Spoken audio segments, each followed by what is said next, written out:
नमस्कार दोस्तों, मैं गायत्री अपने इस चैनल में आप सभी का स्वागत करती हूँ और आज की कहानी के साथ आप लोगों के सामने उपस्थित हूँ। आज की कहानी है वेदों की उत्पत्ति की कथा। पुराणों के अनुसार सृष्टि की रचना हुई तो ब्रह्मा जी ने मनुष्यों को जीवन जीने का मार्ग दिखाने के लिए 4 वेदों की रचना की।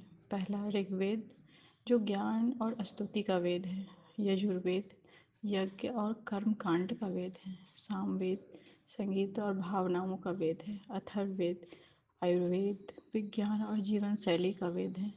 लेकिन एक कथा के अनुसार वेद स्वयं ब्रह्मा जी के मुख से प्रकट हुए थे। वे जीवित ज्ञान थे जिन्हें बाद में ऋषियों ने सुना और याद रखा। इन्हें श्रुति कहा गया क्योंकि ये सुने गए थे, लिखे नहीं गए थे। इसी तरह की एक कहानी में भगवान विष्णु की एक लीला का उल्लेख है वेदों में कि कैसे उन्होंने वेदों की रक्षा की। तो एक बार एक राक्षस था हैग्रीव, जो वेदों को चुरा करके समुद्र में छिप गया था, जिसकी वजह से ब्रह्मांड अंधकारमय हो गया।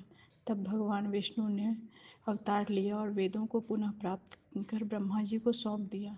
इसलिए वेदों को ग्रंथ नहीं, जीवित ज्ञान कहा जाता है, जो स्वयं भगवान की कृपा से प्रकट हुआ था।